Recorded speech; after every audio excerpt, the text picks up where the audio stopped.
చక్కగా ఎప్పుడు అందరితో కలివిడిగా ఉంటూ తల్లో నాలుకలా ఉంటూ ఎప్పుడు హైదరాబాద్కి వచ్చినా 4 కాగితాలు తెచ్చి అన్నా నా సత్తుపల్లికి ఇది కావాలా, నా సత్తుపల్లికి అది కావాలని. మీరు స్వాతిముత్యం సినిమా చూసారా? స్వాతిముత్యం సినిమా చూసారా మీరు? స్వాతిముత్యంలో కమల్ హాసన్ గారు ఆ సోమయాజులు గారిని జాబ్ అడుగుతాడు. జాబ్ అడిగితే నువ్వు రావయ్యా, మళ్ళీ కలుస్తాను, తప్పకుండా చేస్తానంటాడు.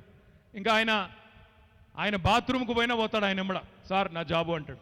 బాత్రూంలోంచి బయటికి రాగానే సార్ నా జాబు. బస్సు ఎక్కుతుంటే సార్ పక్కనే కూర్చొని సార్ నా జాబు. సేమ్ మీ వీరయ్య గారు కూడా సేమ్ అదే బాపత్.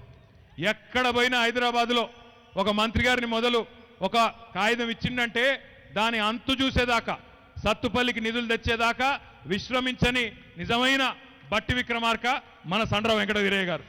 ఆయన ఉట్టి విక్రమార్క, ఆయనతోనేం కాదు. ఇక్కడ ఉన్నది ఆయన వట్టి విక్రమార్క, ఇక్కడ గట్టి విక్రమార్క ఉన్నాడు. కాబట్టి ఇక్కడ అందుకే నేను మిమ్మల్ని కోరేది, రాజకీయాలు కులాలు మతాలు ఇవన్నీ పక్కన పెట్టండి. ఒక ఎమ్మెల్యే గారు మీ అందరి మనిషిగా పొత్తుల సద్దిగా అందరికీ తల్లో నాలుకలా ఉండే మంచి నాయకుడు వెంకట వీరయ్య గారు. ఆయనని పెద్ద మెజారిటీతో గెలిపించి సత్తుపల్లి నుంచి బ్రహ్మాండంగా పంపండి.